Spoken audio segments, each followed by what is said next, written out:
según el hombre interior, porque según el hombre interior, ¿quién es el hombre interior? ¿Dónde está Dios? Pablo, sellado con el Espíritu Santo. Porque según el hombre interior, un hombre que tiene vida eterna, está justificado, sellado con el Espíritu Santo, que tiene el conocimiento. Según el hombre interior, me deleito en la ley de Dios, pero veo otra ley en mis miembros, el cuerpo. Veo otra ley en mis miembros que se revela contra la ley de mi mente y que me lleva cautivo a la ley del pecado. Obligado, dice Pablo, me lleva obligado a pecar. Me lleva cautivo a la ley del pecado. Y dice, miserable de mí, ¿quién me librará de este cuerpo de muerte? ¿Quién? Nadie. Gracias doy a Dios por Jesucristo, porque fue Cristo el que pagó nuestros pecados en la cruz, los pecados inmundos que cometemos a cada rato, los inmundos pecados que vamos a cometer hasta el fin de nuestros días aquí en la tierra. Gracias doy a Dios por Jesucristo. Así que yo mismo con la mente sirvo a la ley de Dios, más con la carne a la ley del pecado, a la ley. Es algo que no se puede desobedecer. Ley del pecado. Y todo lo que está hablando Pablo es porque Cristo lo dijo. Entonces, los religiosos dicen esto. Cuando nosotros le predicamos a alguna persona metida en la religión, nosotros le decimos, mire, usted cambie sus pensamientos, reconózcase un pecador con su alma condenada a la muerte, crea que Cristo murió por sus pecados, Él los pagó y Él le dio la vida eterna a usted. O sea que yo creo y ahora yo puedo matar, violar, así empieza. Claro, dicen, o sea que basta que yo me arrepienta como Dios lo demanda y crea con fe que Cristo me salvó en la cruz cuando Él murió por mis pecados, me dio la vida eterna, entonces ahora yo puedo matar, robar, fornicar, hacer lo que yo quiera, estrictamente hablando sí, y nunca más su alma va a ser condenada a la muerte. Eso fue lo que hizo Cristo, nos salvó el alma de nuestros pecados. Ah, entonces yo me voy a dedicar a matar, a robar, es que no, querido amigo. Porque si tú te dedicas a matar, a robar, fornicar, no vas a quedar exento de las otras condenas que te van a venir aquí en la tierra, en la vida terrenal, que no es la condena penal, pero sí diversos tipos de condena de carácter moral. Claro. Y que van a contraer pérdidas de todo tipo. Pérdida de la salud, pérdida de la paz, pérdida de tener tu conciencia tranquila, pérdida financiera, porque el pecado trae pérdida financiera, incluso pérdida de la vida física. Incluso al salvado, pérdida de coronas en el tribunal de Cristo, pero nunca más la pérdida del alma. Nunca más la muerte. Nunca más la muerte del alma. Y eso es lo que los religiosos no lo creen. Sí. Por eso Gálatas 6, versículos 7 y 8. A los salvados de Galacia, la iglesia, que ya era salva. El apóstol Pablo les escribe en Gálatas 6, versículos 7 y 8. No os engañéis, Dios no puede ser burlado. Si tú eres salvo y te pones a pecar, no puedes burlar a Dios. Te van a llegar las consecuencias. Exactamente. Dios no puede ser burlado, pues todo lo que el hombre sembrare, eso también segará. El que siembra para su carne, y al salvado no le han sido quitadas las inmundicias de la carne. 1 Pedro 3:21. El bautismo que corresponde a esto ahora nos salva no quitando las inmundicias de la carne. 1 Pedro 3:21. El que siembra para su carne, de su carne segará corrupción. Más el que siembra para el espíritu, del espíritu segará vida eterna. O sea, yo, si siembro para mi carne, aténgame a las consecuencias. Pero si siembro para el Espíritu Santo que ha sido puesto en mí, entonces el Espíritu Santo me va a enviar a ganar almas para Cristo. Segaré vida eterna. Otras almas tendrán vida eterna. Claro. Lo principal aquí es poder decir lo siguiente. El muerto espiritual, porque hay que ir grano, la persona que no tiene el Espíritu Santo. Que no ha nacido de nuevo. Que no es nacido de nuevo, que no está justificado, está en oscuridad, no entiende, mete todo dentro de un saco. Él piensa que todo lo que está en la Biblia es para todo. No es así. No hacen diferencia entre lo santo y lo profano. No hacen diferencia. Como lo mandó el Señor en Ezequiel 44:23. A mis siervos enseñarán a mi pueblo a hacer diferencia entre lo santo y lo profano. Entre las personas que realmente han sido salvas, los santos, y los profanos, los que no han sido salvos. Exacto. Entonces, ¿qué sucede? Sucede que ahora el trato de Dios es con su Hijo. ¿Quién es el Hijo de Dios? El Señor Jesucristo. ¿Quién más? Todo aquel que lo tiene inmerso. Todo aquel que tiene al Espíritu Santo. Tengo a Cristo. Hijo de Dios. Tengo Él a es mi hermano. Es mi hermano de sangre, de carne. Sí. Pero lo principal es que es mi hermano en la fe. ¿Por qué? Porque él tiene a Cristo. Sí. Yo tengo a Acá. Cristo. Eso es lo que no entienden los religiosos. Ahora, ¿qué es lo que... El Espíritu Santo une a los miembros del cuerpo, los une. Exactamente. Hay cohesión. Esto es lo que Pablo le dice a una persona que tiene el Espíritu Santo, a la iglesia. Efesios 4:30. Y no contristéis al Espíritu Santo con el cual fuisteis sellados para el día de la redención. Arrebatamiento. No está diciendo no contristéis porque lo pueden perder la salvación. No, eso es demoníaco. No contristéis al Espíritu Santo de Dios con el cual fuisteis sellados para el día de la redención. Y aquí comienza Pablo. Quítese de vosotros toda amargura, enojo, ira, gritería, maledicencia y toda malicia. ¿Por qué? Porque somos pecadores. Claro. Los hijos de Dios somos Claro, pecadores. quizás la gente no entiende lo que significa contristar. Contristar es entristecer. Entristecer. ¿Ya? Hacer que el Espíritu Santo se apene. Porque cuando nosotros los salvados cometemos pecados, el Espíritu Santo que está puesto en nosotros se entristece. Se entristece. No cometan tantos pecados, salvados. Ustedes saben que son incondenables penalmente, que tienen inmortalidad sus almas. No hay ninguna condenación para los que están en Cristo Jesús. Punto final del versículo 1, de Romanos 8:1. No hay más ahí. Lo que pasa es que los traductores copiaron el versículo 4, que es el resultado de haber sido salvo, andar por el Espíritu, no según la carne, y lo agregan al versículo 1 como un requisito más. Entonces, en las Biblias que tenemos nosotros, leemos nosotros en Romanos 8, ahora pues ninguna condenación hay para los que están en Cristo Jesús. Pero cuidadito, cuidadito, los que no andan conforme a la carne, sino conforme al Espíritu. Así que si tú estás en Cristo y andas conforme a la carne, igualmente eres condenado. No, eso es mentira, eso es lo que supone, eso es lo que viene a entenderse erróneamente por esta adulteración hecha al escrito original. Lo que está en el versículo 4 ha sido inspirado por el Espíritu Santo. Los que no andan según la carne, según el Espíritu.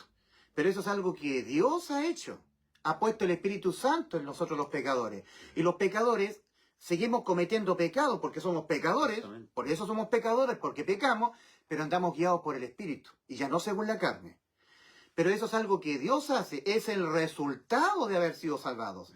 En una condición extra, que erróneamente se entiende así por la mala traducción, por la adulteración del escrito original, no una condición extra que nosotros tengamos que cumplir para finalmente, aparte de estar en Cristo, no ser condenados, como lamentablemente, erróneamente lo hace suponer esta mala traducción. Recordemos que el salmista David, el rey David, el ungido de Jehová, él andaba por el Espíritu componiendo el Salmo 22, Salmo 23, pero por el Espíritu andaba y era muy pecador, porque en los tiempos que los reyes tenían que ir a la guerra, estaba pecando por ser, ¿cómo se llama? Perezoso. Se acostaba Los reyes bebían vino, se quedaban en la casa. Él debió haber salido a la guerra en los tiempos que los reyes salían a la guerra, pero él se quedaba acostado bien tarde, perezosamente, y figoneando en el terrado del palacio, codició la belleza de una mujer que no era su esposa, Betsabé, la mujer de Urías. David andaba por el espíritu, no por la carne, pero cometió muchos pecados. Tuvo sexo con una mujer casada, adulteró. Le mandó a matar a su marido, a Urías, a través de la mano de Joab, hijo de Sarvia. Se emborrachó. O sea, no significa andar por el espíritu, no significa que la persona no peca. No significa eso. ¿Entiendes? Sí. Cuando dice 2 Corintios 5:17, de modo que si alguno está en Cristo, nueva criatura es, espiritualmente hablando es nueva criatura. Antes estaba muerto espiritualmente y Dios le hizo nacer su espíritu de nuevo. Un nuevo ser creado en Cristo Jesús. Nueva criatura es. Las cosas viejas pasaron y aquí son todas hechas de nuevo, judicialmente hablando. Porque judicialmente antes, en el camino ancho, estaba el alma sentenciada a la muerte. Muerte eterna en el lago de fuego, en el infierno. Pero ahora esa condición cambió. Ahora tiene vida eterna. Pero antes no entendía la Biblia. Pero sin serle quitada las inmundicias de la carne.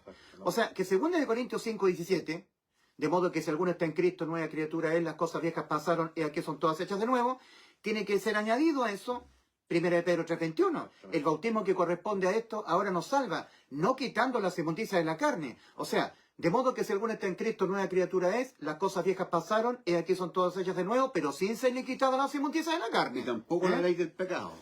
Y si no le ha sido quitada al alma ya salvada las inmundicias de la carne, significa que va a caer en pecados el alma ya salvada. Y para los salvados, Cristo dejó el detergente espiritual, que es su preciosa y bendita sangre, que nos va limpiando constantemente nuestros pecados. Claro, entonces, lo importante es que la persona en su estado de muerte espiritual, un incrédulo, por lo tanto está en la religión, porque todo incrédulo está en la religión, como el Señor le dice, los cobardes. Está en las obras. Exacto, los cobardes. No está en la fe. Dice cobardes porque tienen miedo de ser salvos única y exclusivamente por lo que hizo Cristo en la cruz. Son cobardes. No, tienen que agarrarse de otra cosa más, la ley. Entonces, Pablo escribe lo siguiente a los hijos de Dios. Hebreos capítulo 12, versículo 4. Porque aún no habéis resistido hasta la sangre combatiendo contra el pecado. Y habéis olvidado la exhortación que como a hijos se os dirige, diciendo, hijo mío, no menosprecies la disciplina del Señor, ni desmayes cuando eres reprendido por Él, porque el Señor al que ama disciplina y azota a todo aquel que recibe por hijo. ¿Entiendes? Ese es el trato que hay de ahora en adelante, desde que el hombre tiene el nuevo nacimiento, cuando el hombre es sellado con el Espíritu Santo. Cuando entra Cristo, Cuando entra Cristo, cuando ahora es hijo de Dios. Este es el trato. cuando es inmerso Cristo en forma espiritual. Este es el trato. De ahí en adelante. Porque el Señor ama disciplina y azota a todo aquel que recibe por hijo. Entonces dice, si soportáis la disciplina, Dios os trata como hijo. Porque ¿qué hijo es aquel a quien el Padre no disciplina? Todos hemos sido disciplinados.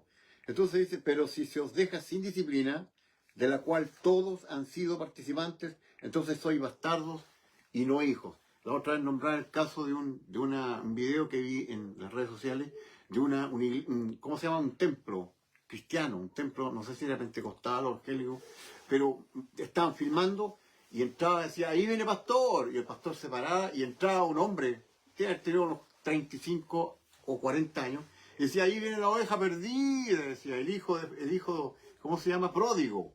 Y le aplaudían y se levantaban, oh, pastor, 4 años lejos de usted. Sí, decían, mire, pastor, en lo que andaba él, era traficante y sicario, 4 años. Y él había vuelto al redil, 4 años, y nunca le pasó nada. Nunca le viene un azote de Nada. parte de Dios. Significa que esa persona no es salvado. No es porque hijo de Dios, aquel que ha salvado al Señor, que ha hecho efectiva a esa persona la salvación de su alma por la fe en el Evangelio, ahora es hijo. Y Dios a los hijos que se portan mal, los disciplina, los azota. Al que Pero ama hay- disciplina. Pero hay personas que están en la congregación, nunca han entrado por la puerta estrecha, Claro. solamente están perseverando en la liturgia de la religión, y después ellos se van a hacer su fechoría, dejan de estar congregándose y nunca les sucede nada. Nunca les sucede. Nunca les sucede una desgracia, una enfermedad, Claro. pérdida de algo. No hay disciplina. No hay disciplina de Dios. Claro. Porque, Y porque no son hijos. piensan que está todo bien, pero no tienen ningún trato con Dios y Dios no los conoce. Por eso que se han descubierto tantas cosas tremendas dentro de estas religiones, cosas espantosas. Pastores que son pedófilos, Claro. pastores que se acuestan con las feligresas, cometen adulterio a escondidas, Están en tráfico. se destapa la olla.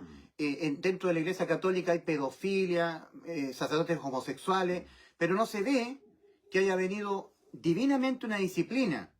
Porque dice en Hebreos 12, versículos 5 al 8, Dios al que ama disciplina, castiga, disciplina y azota a todo aquel que recibe por hijo.